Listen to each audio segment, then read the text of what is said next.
Hey everyone, welcome to today's Vibrant Explainer, where we're going to completely break down the very foundations of Indian civics. नमस्ते दोस्तों, आज के इस explainer में हम भारत के आधारभूत स्तंभों को गहराई से समझेंगे. We've got some fascinating ground to cover today, so let's dive right in. Here's a quick look at what we'll be exploring today.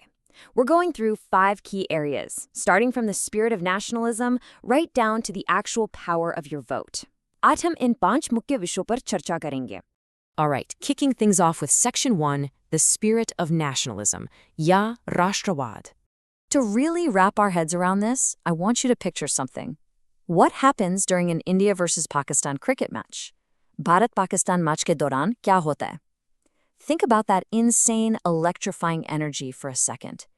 Suddenly, nobody's thinking about caste, background, or religion. Us waqt, hum mein se koi Hindu, Muslim, Sikh ya Isai nahi hota. We are all just Indian. Hum sab sirf Bhartiya hote hain, right? Well, that intense feeling of belonging right there, where we literally set aside all our differences, that's the core of nationalism. राष्ट्रवाद एक ऐसी मनोवैज्ञानिक भावना है, एक ऐसा अथाह देश प्रेम है जो हमें हमारे सारे क्षेत्रीय और धार्मिक भेदभाव भुला देता है. It's a powerful psychological force that unites us under one single identity. Now, this awakening didn't just magically happen overnight. It actually took over 2 centuries of British oppression to force a divided land to unite.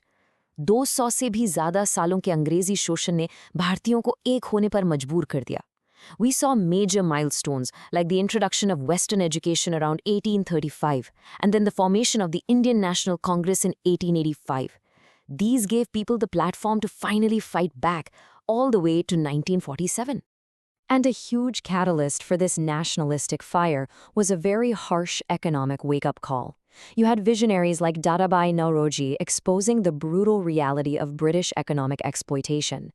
Dadabhai Naoroji ने भीतर बह प्रवाह तत्व यानी drain of wealth theory के जरिए देश को बताया कि कैसे अंग्रेज भारत का कच्चा माल और पैसा लूट रहे थे.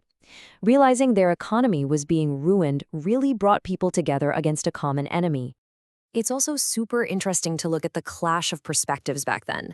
British officials like John Strachey looked at India and thought, well, there's absolutely zero social or political unity here. अंग्रेजों का मानना था कि भारत में कभी सामाजिक या राजनीतिक एकता हो ही नहीं सकती. But Indian spiritual leaders like Swami Vivekananda and Sri Aurobindo saw something entirely different. They saw an underlying, unbreakable, eternal soul. Bharat की आत्मा हमेशा से एक है और यही अटूट विश्वास हमारे राष्ट्रवाद की नींव बना.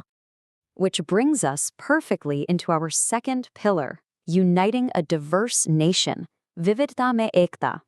Because when we talk about diversity here, it is absolutely massive. Geographically, we're going from freezing mountains to scorching deserts. भौगोलिक तौर पर बर्फीले पहाड़ों से लेकर गर्म रेगिस्तान तक. Linguistically, there are over 22 official languages, not to mention countless religious faiths living side by side. Yet, despite these massive differences, we proudly share a single identity. इतनी विभिन्नताओं के बावजूद हम गर्व से कहते हैं कि हम एक हैं.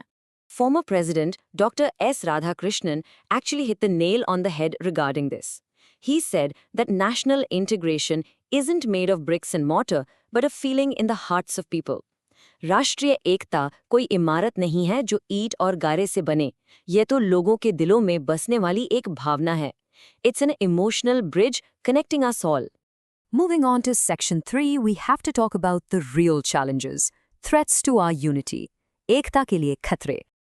Let's be honest, keeping this massive, diverse family together takes serious work, especially when there are forces constantly pushing against it. We face external dangers like international terrorism, antarashtriya atangwad, but we also face internal challenges, things like communalism, ya sampradayakta, which sparks religious clashes. Plus, we've got regionalism and deep-rooted caste discrimination, ya jatigat bhedbhav, that constantly challenge our integration. So how exactly do we fight back? Well, our Constitution actually built in a step-by-step armor against these threats. Step 1 is secularism. सबसे पहले धर्मनिरपेक्षता, यानी सभी धर्मों का बराबर सम्मान. Step 2 is social justice, guaranteeing equality for all. सामाजिक न्याय सुनिश्चित करता है कि समाज में कोई भेदभाव न हो. And step 3 is economic progress. Because when you have economic growth, या आर्थिक विकास, the whole nation stands stronger together. Let's transition to Section 4 and look at the engine that runs this whole system, democratic values. Loktantric Mulya. The entire system that empowers every single citizen here is democracy. You've probably heard Abraham Lincoln's famous definition, right? A government of the people, by the people, for the people. ये शासन जनता का, जनता के द्वारा और जनता के लिए है. It essentially means the power isn't held by some king or dictator. It's held by you and me.